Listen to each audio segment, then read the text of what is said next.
네, 그냥 계좌에 넣어만 놓으셔도 한화는 연 3.15%, 달러가 연 4.45% 연 기준이고요. 이걸 매일매일 계좌로 넣어주는 매일매일 돈 버는 이렇게 앞으로 이거 다른 회사들도 좀 해야 될 것 같은데. 저거 하다가 주식 안 사는 거 아니냐? 이게 더 나아서. 네. 자, 메리츠 슈퍼 365 한번 이용해 보시기 바라겠습니다. 유명건 의원 나오셨어요. 어서 오십시오. 어서 오세요. 네, 아이고 반갑습니다. 엄청 감량을 하셨네. 샤프해졌습니다. 약간 너무 좀 뾰족한 거 아니에요? 아직은 좀 더 갈 길이 멀어? 네.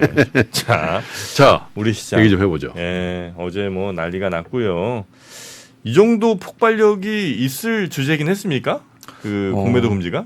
네, 저도 이제 일요일 날 회사에 잠깐 있다가 음. 갑자기 이제 본 거죠. 이게 주말에 이렇게 나오나 해서 이제 그 전주부터 막 세미나 같은 거 할 때 질문 되게 많았었거든요. 네. 공매도 금지 이거 되는 거냐? 저도 뭐 알 수가 없으니까.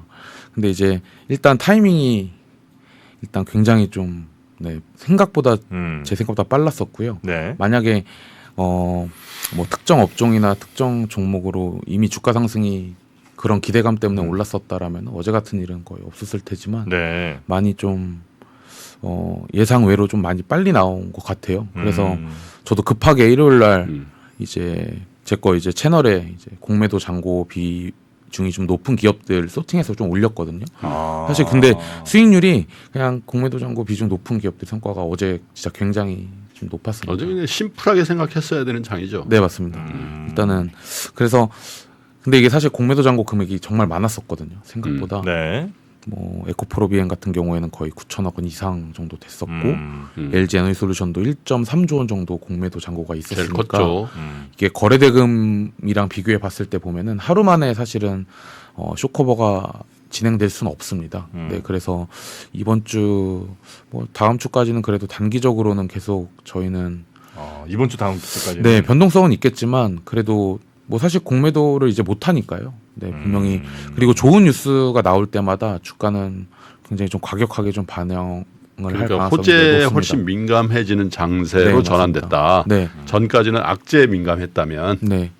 사실 뭐 되게 복합적으로 아마 작용을 했겠지만 지난주에도 금리가 좀 안정화가 됐잖아요. 예. 그동안 저희 좀 리스크라고 봤었던 것들이 좀 안정화가 되면서 타이밍이 되게 좋았다라고 평가를 하고 있어요. 네, 그래서 네. 네. 원래 이렇게 근데 공매도 금지하면 예전에도 이 정도 폭발력이 있었어요? 아니면 예전보다 지금 훨씬 더 뭐가 좀 센 겁니까? 그러니까 저도 이제 증권사 이제 들어와서 공매도 금지 예. 한 게 이제 코로나 때 한 번 있었고요. 그랬죠. 지금이 딱 두 번째고 원래 더 전으로 가면 유럽 재정위기랑 금융위기 금융위기 때. 총 4번인데 대부분 그때는 글로벌 공조 네. 현상으로 같이 했단 말이에요. 네. 이번에 이제 우리가 좀 우리만 한 거고요. 네, 맞습니다. 그러니까 뭐 어제 뉴스에도 나왔듯이 좀 불법적인 공매도 이런 것들이 발견이 됐다라고 하니까 사실 그런 것들에 대한 뭐 제도 개선도 필요할 거고 네. 뭐 이런 것들 때문에 금지를 시킨 것 같고요. 사실 어제 제가 체감하기로는 어제가 정말 좀 강했습니다, 시장이. 네. 그래서 다음 때보다도. 네. 네. 그래서 뭐 질문 받은 게 이제 크게 두 가지예요. 이게 공매도 잔고가 첫 번째는 다 그러면 줄은 거냐, 이제 언제쯤 끝날 거냐, 네네. 이거 질문이었고 두 번째는 뭐 언제까지 오르냐 이 수급으로 뭐 이런 것들이 있는데 사실 정확하게 답을 드리기는 되게 어려운 질문이거든요. 네. 근데 일단 제가 월요일마다 개인적으로 업데이트하는 것 중에 그 쏠림 지표라는 게 있어요. 이게 제가 특정 업종이나 뭐 특정 섹터, 그러니까 그런 쪽으로 주가가 어느 정도 쏠렸는지를 저의 기준으로 좀 판단하는 네. 값들이 있거든요. 예. 네, 그러한 값들이 통계적으로 봤을 때 극단값에 가게 되면은 좀 이제 걱정을 해야 되는 단계인 거죠. 근데 지금은 특히 이제 2차 전지 같은 경우에는 아예 텅 비어 있는 상태였어요. 어떻게 보면 수급 자체가 그렇기 때문에 어제 주가 상승이 굉장히 극단적인 매도 우위 네, 상황이었다. 맞습니다. 네, 이게 자료를 하나 준비를 해봤는데 지금 보고 계시는 게 제가 이제 월요일마다 업데이트 해드리는 그 쏠림이 어느 정도인지를 판단하는 거예요. 저 가운데 여기 IT 가전 한번 봐주시면은 네. 이거 좀 확대해서 제가 좀 볼 수가 있네요. 여기 가운데 부분 보시면 되는데 네. 이 주황색이 높으면은 굉장히 많이 쏠려 있다라는 뜻인 거고요. 주황색이 밑에 있으면은 텅 비어 있다라는 뜻이라고 보시면 돼요. 비어 있네. 네, 그러니까 이거는 지난주 금요일 기준의 값이에요. 어제 기준의 네. 값은 아니고. 그래서 올해 이제 4월, 5월 이때 당시에는 사실은 굉장히 쏠림이 심했기 때문에 제 입장에서는 여기서는 기대 수익률이 크지 않을 수 있다. IT 오히려. 가전의 대표 주식이 뭡니까? LG전자가 이런 거예요? 아니요, 이게 이름만 이렇게 돼 있지 사실은 2차 전지가 다 여기에 들어갔어요. 그렇군요. 네, 그냥 2차 전지라고 보시면 될 것 같아요. SDI도 들어가 있고. 왜 저렇게 분류가 돼 있지? 근데? 네, 이제 뭐 곧 바뀔 것 같아요. 어쨌든 지금처럼 사실 마이너스 1.4라는 거는 통계적으로 봤을 때 아예 비어 있다라는 뜻이에요. 그래서 저는 이게 이 숫자가 1이 됐을 때 경계하라는 말씀을 좀 드리거든요, 보통. 근데 아직 한참 좀 남은 상태라고 보시면 될 것 같아요. 필수 소비재도 많이 좀 비어 있네요, 그러면. 그러니까 전반적으로 코스피 코스닥 사실은 되게 많이 비어 있었어요. 네. 그러니까 이거는 수급이 비어 있다, 뭐 차 있다라는 뜻이 아니라 주가나 뭐 애널리스트들의 의견이나 뭐 개인들의 거래 이런 걸 따져봤을 때 지금 주식이 너무 쏠려 있다. 주식이라는 자산에 너무 쏠려 있다. 지금은 덜 쏠려 있다. 네, 이렇게 판단을 하시면 좋을 것 같아요. 그래서 그 질문 많이 받은 것 중에 너무 이제 어제 과격하게 오른 게 아니냐, 다 끝난 거 아니냐 이런 질문들이 있었는데 뭐 제가 봤을 때는 뭐 이거를 어제 업데이트를 하더라도 이게 갑자기 플러스 1로 바뀌진 않거든요. 이 값이. 네네네. 그러니까 뭐 여전히 단기적으로는 조금 더 지금 유명관 위원회 유명관 위원이 만드는 쏠림 지수상 네. 어제 상승폭을 감안하더라도 네. 지금 가장 많이 비어 있는 섹터나 업종이 어디예요? 2차 전지. 네, 맞습니다. 2차 전지가 사실 그리고? 극단적으로 그리고 또 뭐 화학 섹터였는데 사실 화학에도 2차 전지 있죠. 일을 하는 기업들이 굉장히 많아요. 네, 표로 보시면은 좀 좋을 것 같은데 한번 보시자고요. 요 진한 파란색들이 비어 있는 섹터입니다. 네, 그래서 비철금속이나 철강도 많이 비어 있었어요. 네. 네. 그래서 포스코홀딩스도 어제 주가가 저기도 셌던 2차 게 전지 관련이 있죠. 하나 있습니다. 포스코홀딩스. 포스코홀딩스. 네, 화학이 마이너스 0.8이었고 뭐 시총 1위니까 네, 어쨌든. 그리고 뭐 산업재 쪽이 좀 많이 비어 있는 상태였고 네. 그리고 이 IT 가전이 극단적으로 좀 비어 있는 상태. 바이오는 어땠습니까? 헬스케어는 마이너스 0.7. 네, 그래서 여기도 이것도 많이 마찬가지고. 비어있네. 네. 거기도 마찬가지. 0이 평균값이라고 보시면 돼요. 근데 반도체는 플러스 0.4네요. 네. 여기는 네, 좀 많이 맞습니다. 들어와 있는 거네. 네, 원래 이- 하이닉스가 거의 네, 아까 맞습니다. 얘기했잖아요. 주가가 사실은 빠진 게 없기 네. 때문에 네. 그래서 이런 것들을 참고하시면은 뭐 여기는 공매도라는 데이터가 안 들어가 있거든요. 네네네. 그러니까 조금 독립적으로 저희가 지금 너무 과열인지 아닌지를 좀 판단할 수 있는 데이터라고 보시면 될 것 같아요. 그렇군요. 대체로 이렇게 너무 진해지면 그 0쪽으로 살짝 가는 움직임은 어쨌든 언제나 있겠군요. 네, 맞습니다. 이게 위아래로 움직이기 때문에 네. 이게 제가 뭐 흔히 말하는 통계적으로 약간 숫자를 바꾼 거예요. 비슷한 기준으로 움직이게 만들어 놨습니다. 그렇기 때문에 1이 넘어가는 순간부터는 저희가 네. 좀 경계 모드를 뭐 발동을 시켜야 되는 거고 네네네. 0 밑으로 내려가면은 만약에 이 섹터가 펀더멘탈로 이제 나쁘지 바닥에 않다면. 나쁘지 않다라고 하면 편하게 살 수 있는 그런 구간이에요. 종목별로도 나옵니까? 아니요, 이거는 업종별로만 지금 계산을 제가 좀 해놓은 상태예요. 네. 그리고 네, 뭐 공매도 잔고 사실은 원래 이제 다른 내용으로 오늘 뭐 이렇게 예, 준비를 많이 했는데 공매도가 공매도를 언급을 안 할 수가 없어가지고 네네. 이게 제가 대부분 공유해드린 이제 엑셀 파일이에요. 뭐 지금 보고 계시는 투자자분들도 좀 쉽게 제 채널에 오시면은 네. 이거를 다운로드 받으실 수가 있습니다. 네네네. 그래서 나는 예를 들어서 시가총액 조금 큰 기업들로만 보겠다 하면 여기에 뭐 기준 넣고 이렇게 돌리시면은 이렇게 리스트업이 되니까요. 리스트업도 돼요. 네. 그래서 좀 참고하시라고 공유를 주말에 좀 급하게 해드렸더니 이게 좀 많이 보시더라고요. 호텔 신라도 꽤 있네. 네, 맞습니다. 네. 그리고 보실 때 여기 쇼커버 예상 기간을 같이 보시는 게 좋아요. 이게 길면 길수록 왜냐면 이제 그 종목들마다 거래 대금이 다른데 공매도 잔고 금액이 예를 들어서 뭐 있다라고 하면은 그러니까 최대한 소화될 수 있는 금액이 한도가 있을 거 아니에요. 아니 쇼커버 그러겠죠. 예상 기간은 어떻게 뽑아요? 그냥 간단하게 거래 대금. 공매도 잔고가 지금 얼마큼 쌓여 있는지랑 그리고 이 기업이 평균적으로 하루에 얼마큼 거래되는지를 알면은 네, 그러니까 열심히 사봐야 네, HLB 같은 거는 한 열을 걸려요. 네. 2, 3주 걸린다 이런 그렇죠. 얘기잖아. 네. 네, 맞습니다. 절대치보다도 거래량 대비했을 때 네. 공매도 잔고가 더 네, 유의미할 맞습니다. 거다. 네. 쇼커버가 진행된다면 그렇죠. 네. 그 일리가 있네. 주가가 좀 예를 들어 더 과격하게 움직일 수 있는 거죠. 네. 거래대금 자체가 적은 기업들은 뭐 호가도 굉장히 얇을 거고. 근데 저거 그 평균 그 뭡니까 숏커버 예상 기간하고 어제 상승하고의 코릴레이션이 어떤가요? 거의 일치하나요? 근데 어제는 사실은 특정 섹터의 그 영향력이 좀 더 컸어요. 뭐 상관관계 가치가 없다라고 말씀은 못 드리겠지만 다른 것들보다는 그냥 2차 전지가 가장 강했습니다. 근데 그 이유는 사실 개인의 거래로 좀 찾을 수가 있어요. 그러니까 원래 개인의 비중이 높았었던 섹터부터 외국인들이 좀 쇼커버를 했었던 걸로 저희는 판단하고 있습니다. 네. 지들끼리 하고 그런 종목도 있고. 외국인 입장에서는 지금 한국 시장에서는 개인의 수급을 무시할 수가 절대 없거든요. 개인이 이제 사는 것들부터 아마 쇼커버를 시작을 할 거예요. 그렇기 때문에 2차전지가 좀 가장 강했다라고 볼 수가 있어요. 어제 하여튼 그 유명관위원회 이런 자료 같은 것들이 엄청 돌아다녔어요. 엄청 돌아다녔어요. 맞아요. 이게 네, 저도 그냥 토요일 날 출근 안 하고 일요일 날 한 거거든요. 그래서 그냥 될 때는 그게 또 나왔네. 되는 거예요. 네. 그래서 뭐 무슨 꼭 이럴 때 또 휴가 가는 사람이 있어.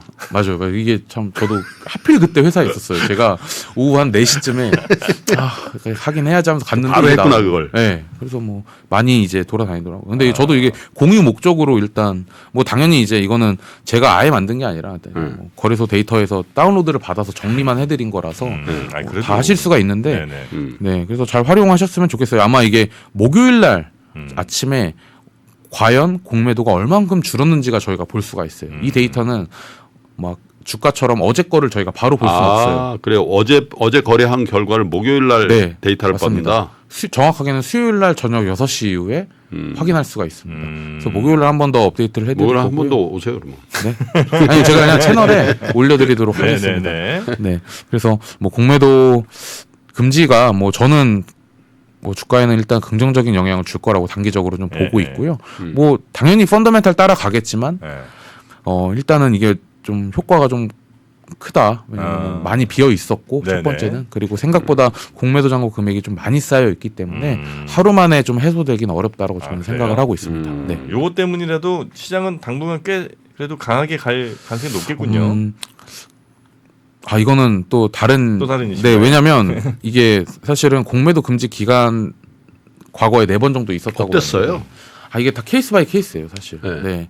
그러니까 뭐 가장 직전인 코로나 딱 그때 터졌을 때에는 한 일주일은 한 번 더 주가가 재미가 없다가 네. 이제 그때 당시에 이제 막 돈을 무제한으로 풀었으니까 주가가 굉장히 좋았었던 좀 숏을 못 잡으니까 뭐 주가가 상승폭이 더 컸었던. 네. 일단 주가가 상승시키려는 트리거는 필요합니다. 근데 다만 그 폭이 점점 커지는 게 공매도 금지의 효과라고 저는 보고 있어서 네네. 지금 뭐 지난주처럼 금리가 계속 안정화되는 흐름을 보인다던가 혹은 기업들의 실적이 예상보다 더 좋아지는 그림들이 나오게 되면은 저희가 예상한 것보다 주가 상승폭은 커질 수 있다라고 보고 있지만 그 상승시킬 수 있는 트리거는 필요하다라고 보고 있어요. 근데 이게 글로벌 그 금융 위기나 뭐 코로나 위기나 뭐 그죠? 또 뭐 뭡니까 재정 위기나 이럴 때 글로벌리 같이 행해졌던 거고 이번에 이제 한국 네, 정부만 맞습니다. 유일하게 한 거거든요. 네. 그러니까 전에 세 번의 공매도 금지 기간과의 양상이 좀 다를 수 있겠다. 네, 맞습니다. 네. 그 부분은 어떻게 봐야 돼요? 당연히 다르다라고 보고 있고요. 네. 다른 나라들은 그러면 별로 안 올랐어요? 다른 나라 증시는? 다른 나라가 뭐 7%씩 어떻게 올라요? 맞습니다. 네. 뭐 그렇게 당연히 못 네, 올라요. 일단- 미국 어제 뭐 그냥 네. 조용했잖아요. 근데 사실은 그때 당시에는 정말 글로벌 위기라고 볼 수 있는 사건들에서 어쨌든 금융 당국에서 막아준 거기 때문에 당연히 반등의 트리거도 글로벌 정책 공조였고 뭐 이런 것들이었는데 지금은 뭐 말씀하신 대로 한국만 해당되는 거기 때문에 국내만 해당되는 이슈이기 때문에 그러니까 훨씬 단기 수급에 미치는 영향이 직접적이지 않겠냐. 네, 맞습니다. 네. 왜냐면 글로벌리 다 하면 어차피 뭐 롱숏이고 뭐건 간에 뭐다 네. 똑같으니까. 이 펀드 매니저 저 펀드도 마찬가지인데 한국에만 집중적으로 공매도 한 그 펀드들이 있을 거 아니에요. 네.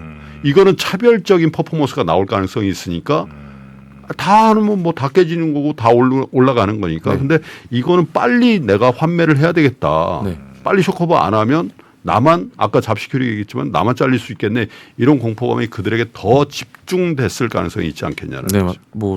네, 저도 그렇게 조금 생각을 하고 있어요. 네. 네. 어쨌든 그렇죠. 네.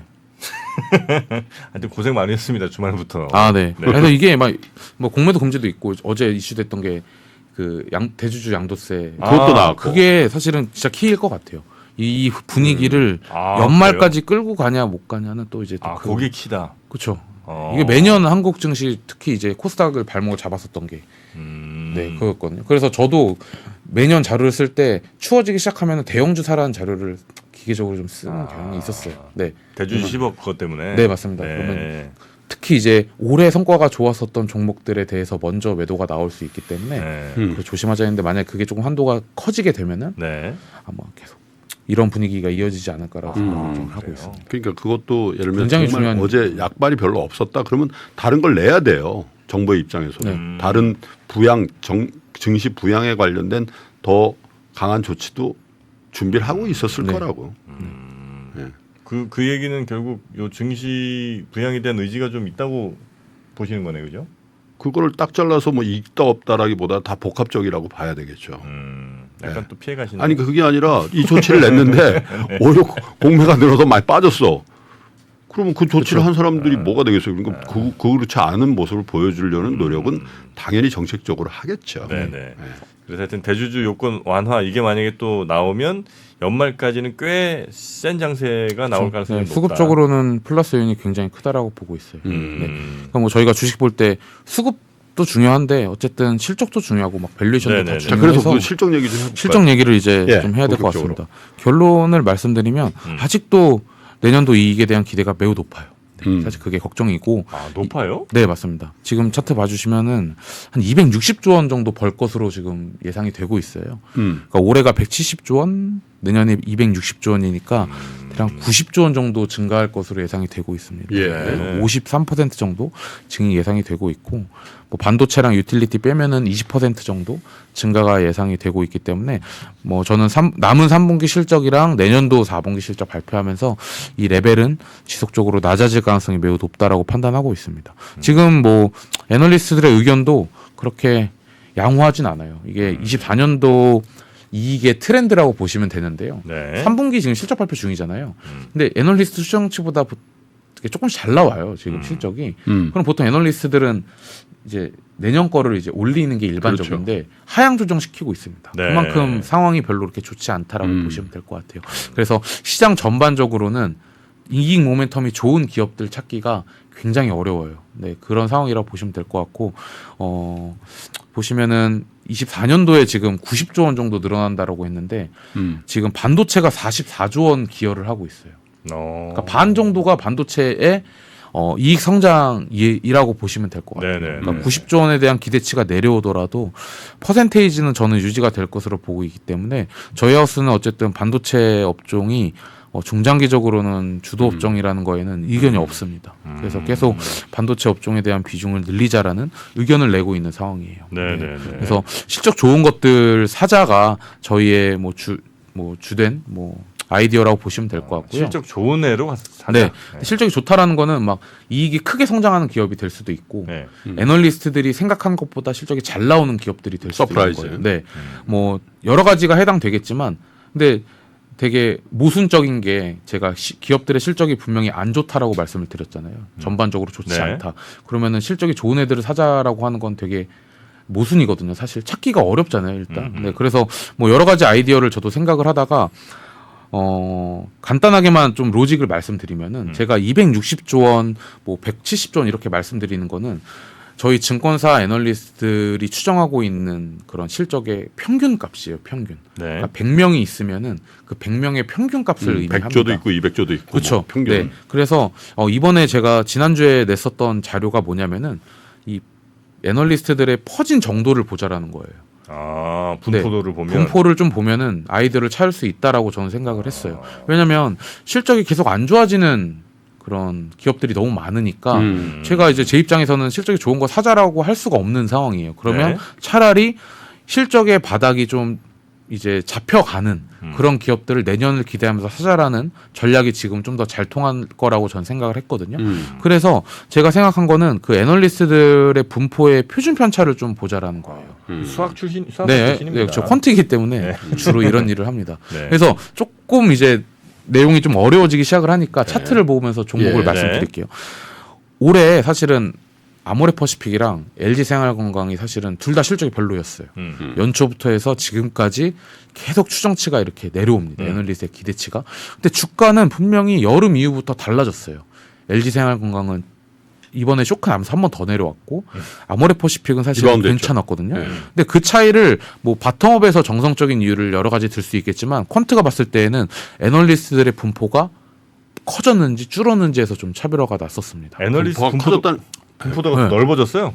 LG 생활 건강이 커졌어요. 그러니까 둘 다 안 좋은 건 알겠는데 도대체 내년에 얼만큼 벌지를 모르겠는 그러니까 거예요. 애널리스트 퍼졌다는 거는 종을 못 잡겠다는 그렇죠. 얘기죠. 네. 어. 근데 아모레는 컨센이 있고. 컨센이 안 좋은 건 맞는데 네. 모여요. 그 안 좋은 쪽으로. 그러니까 사실 이거는 실적의 바닥을 아모레 퍼시픽은 잡았다. 애널리스트를 어느 정도 합의를 했다라고 보시면 될 것 같고. 아, 그 얘기는 애널리스트 입장에서 굉장히 자조적인 얘기네. 거꾸로 얘기하면 네. 애널리스트들이 안 좋은 쪽으로 결집했다. 그러면 이제 주가 올라간다. 그렇죠. 네, 뭐 편하게 말씀드리면 다 합의를 했고. 선배들을 완전히 네. 보내버리시네. 그래서 이렇게 아이디어를 좀 짰어요. 네네네. 네, 그래서 분명히 이거는 주가나 실적에 대한 뭐 이런 트렌드가 좀 다릅니다. 그래서 제가 반도체 업종을 사실 선호할 수밖에 없는 이유가 뭐냐면 요 차트를 보시면 좀 깔끔하게 정리가 돼요. 예. 보시면은 요 아래쪽에 있는 그러니까 요 0을 기준으로 해서 아래쪽에 있는 쪽이 지금 실적이 다 안 좋은 애들이에요. 근데 거의 대부분 다 지금 안 좋잖아요. 네. 근데 그 퍼진 정도에 따라서 지금 왼쪽에 보시면 불확실성이 제가 밑으로 화살표를 해놨잖아요. 그러니까 요 왼쪽에 있는 것들은 실적이 안 좋은 거 알겠는데 불확실성이 내년에 대한 합의가 어느 정도 된 네, 섹터라고 보시면 될 것 같습니다. 제가 이제 위에 이제 좀 적어놨어요. 반도체, 화학, 비철금속, 철강, 2차전지, 소프트웨어 이렇게만 보시면 될 것 같습니다. 아 거기가 네, 다 의견 모인 데들이에요? 네 맞습니다. 아. 그러니까 2차전지 사실은 실적 3분기 되게 다 안 좋았잖아요. 예, 예. 근데 사실 이번 3분기 실적 시즌 정도로 해서 안 좋은 거 다 반영이 됐다라고 보시면 될 것 같아요. 소프트웨어도 마찬가지고 네네. 네이버 카카오가 들어가 있는 소프트웨어도 마찬가지고. 네. 근데 아직 예를 들어서 뭐 상대적인 개념도 있을 거 아니에요. 뭐 디스플레이, 건설, 호텔 레저, IT 하드웨어 같은 섹터들은 앞에서 제가 말씀드렸던 반도체나 2차 전지처럼 실적이 둘 다 안 좋음에도 불구하고 퍼져 있어. 네, 아직은 퍼져 있는 상태라는 거예요. 네, 그래서 뭐 이런 아이디어를 최근에 좀 시장에서 좀 말씀드리고 있습니다. 네. 그러니까 애널리스트들이 의견이 모인 것들에 대해서 저희는 실적에 대한 불확실성이 낮아졌다라고 판단을 하는 거고 이거를 제가 이제 이게 아마 많이 보신 거예요. 제 자료에서 어닝스 리비전이라 그래서 아마 주간마다 보실 것 같은데 여기에 이제 그 주황색 라인을 제가 추가를 했습니다. 네.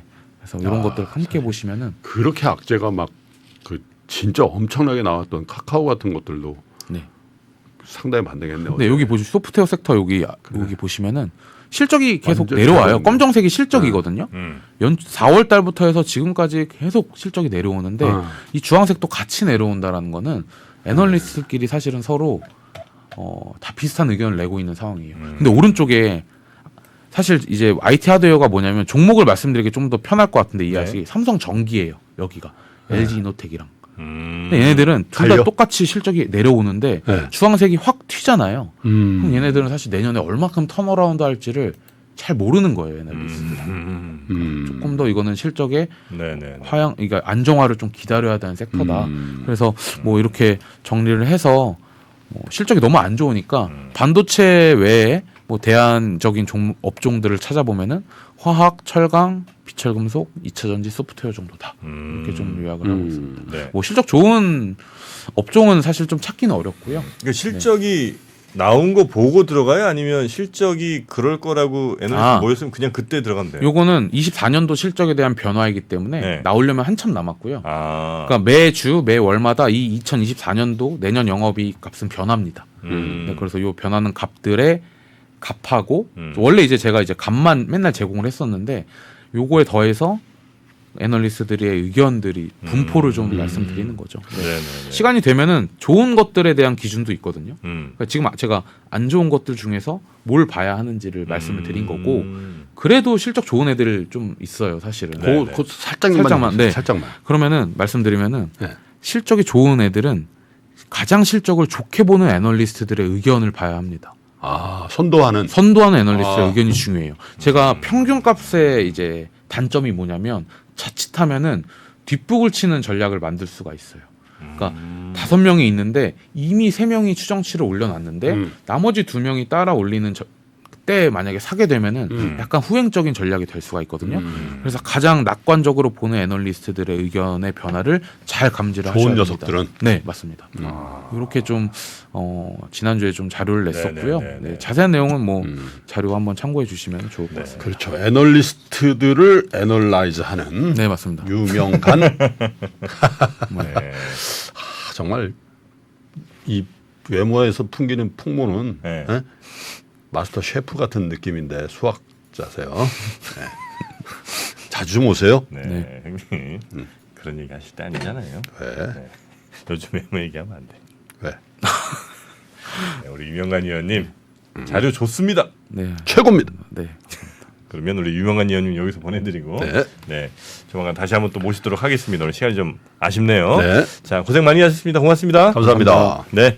외환위기 오는 거 아니에요? 금융위기 오는 거 아니에요? 이런 질문들을 좀 굉장히 많이 받았었습니다. 탐욕이 되게 강했을 때 위험자산으로서의 극단적인 쏠림이 나타나고 공포감이 극에 달했을 때 안전자산으로서의 극단적인 쏠림이 나타나거든요. 과거의 일이 미래에 똑같이 일어난다 이건 아니지만 그때 당시에 위기 상황에서는 어떤 공통점들이 있었는지를 보면서 우리가 대비를 하는 방법도 고민해 볼 수 있고요. 과거를 제대로 이해하는 순간 위기의 실체가 드러납니다. 오건영의 현실 경제 이야기를 서점에서 만나보세요.